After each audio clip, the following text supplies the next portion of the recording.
ఉన్న బంగారానికి వడ్డీ కట్టలేకపోతున్నారా? మీ బంగారాన్ని విడిపించి మార్కెట్ ధరకే కొని మీకు మిగిలిన సొమ్ము అందిస్తాం. Achari gold company. మాస్ జాతర ఫ్లాప్ తో డీలా పడిన మాస్ మహారాజా రవితేజ ఇప్పుడు ఆశలన్నీ కిషోర్ తిరుమల సినిమాపైనే పెట్టుకున్నాడు.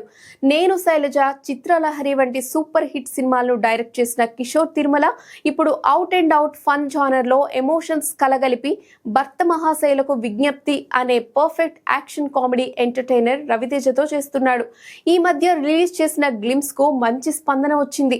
జనవరి 13న రిలీజ్ కాబోతున్న ఈ సినిమా నుండి తాజాగా రిలీజ్ చేసిన వామో వాయో వీడియో సాంగ్ సినిమాపై కాస్త బజ్ పెంచింది.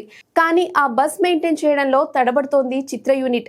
ఈసారి పొంగల్ బరిలో rebel star Prabhas, the Raja Saab తో పాటు మెగాస్టార్ అనిల్ రావిపూడి, మన శంకర్ వరప్రసాద్ గారు ఉన్నారు.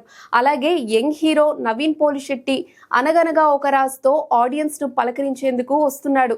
అయితే మిగతా అన్ని సినిమాలు ప్రమోషన్స్ విషయంలో దూసుకెళ్తున్నాయి. రోజు ఏదో ఒక కంటెంట్ తో ప్రేక్షకుల ముందుకు వస్తున్నాయి. కానీ భర్త మహాశైలకు విజ్ఞప్తి ఎందుకనో కాస్త నెమ్మదిగా వెళ్తోంది. బహుశా రిలీజ్ కు ముందు అనవసరమైన హైప్ ఎందుకని భావిస్తున్నారో ఏమో, కానీ పోటీలో భారీ సినిమాలు ఉన్నప్పుడు ప్రమోషన్స్ గట్టిగా ఉండాలి. లేదంటే ఆ సినిమాల తాకిడిలో భర్త మహాశైలకు విజ్ఞప్తి బాగున్నా కూడా ఆడియన్స్ దూరంగా ఉండే అవకాశం ఉంది. అయితే 7వ తేదీ ఈ సినిమా ట్రైలర్ రాబోతుంది. అప్పటి నుంచైనా మేకర్స్ ప్రమోషన్స్ లో జోరు పెంచుతారేమో చూడాలి.